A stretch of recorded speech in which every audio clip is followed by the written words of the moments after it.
One element to it that I really enjoyed was the fact that Ambrose continued to get up, and Rollins was not even like worried about winning at that point. He was just worried about keeping Ambrose down so the victory would be secured, and burying him under the ladder, and throwing all the chairs at him and power bombing him into the barricade twice and then onto the ladder with the chairs. I thought that was cool and a good story element to me. I think Rollins finally started to act a little more like an architect here in this match, because he was actually trying to strategically take Ambrose out so he could win the match, instead of pampering around and looking stupid as they've kind of made him look at a lot of times. And I'm so glad that nobody was involved in this.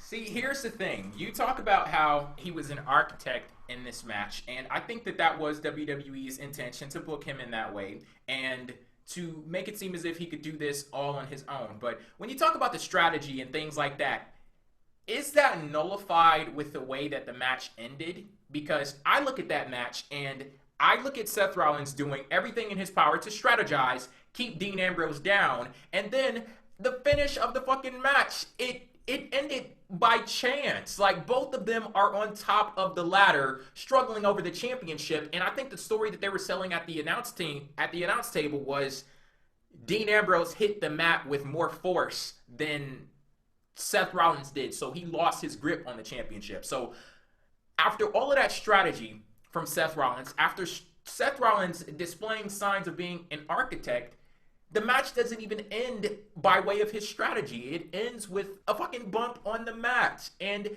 that didn't make any sense to me, because I sit here and I look at Dean Ambrose and I get it. We like Dean Ambrose. It's clear that the creative team likes Dean Ambrose.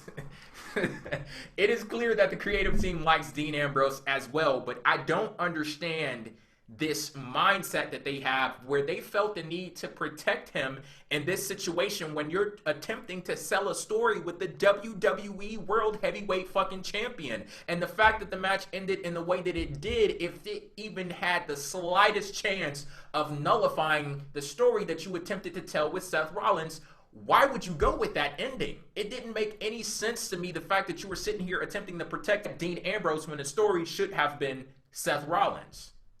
I don't get it. I think that's a fair point. Again, this is classic. We have to make it so that Dean Ambrose doesn't look weak with losing. Why? Hey, don't ask me. I ain't the guy.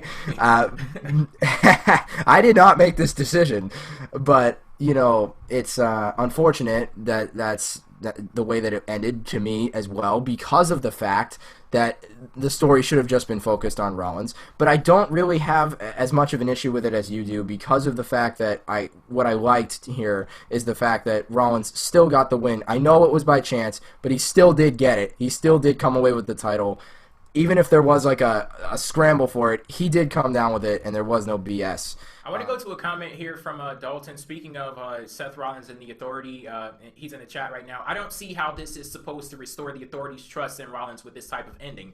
The only way it works is if you ignore the ending.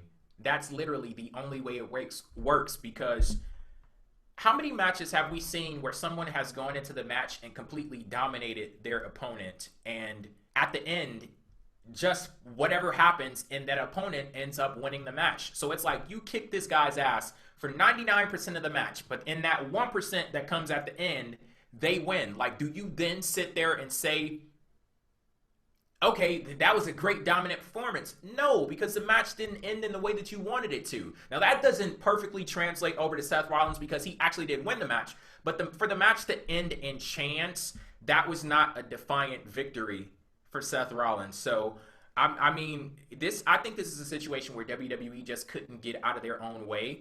They tried to do too much at one time and didn't put that laser focus. Okay, do we want to make sure Dean Ambrose doesn't look too weak coming out of this loss, or do we want Seth Rollins to look strong and to push forward, saying that he did this on his own and he had a defiant victory?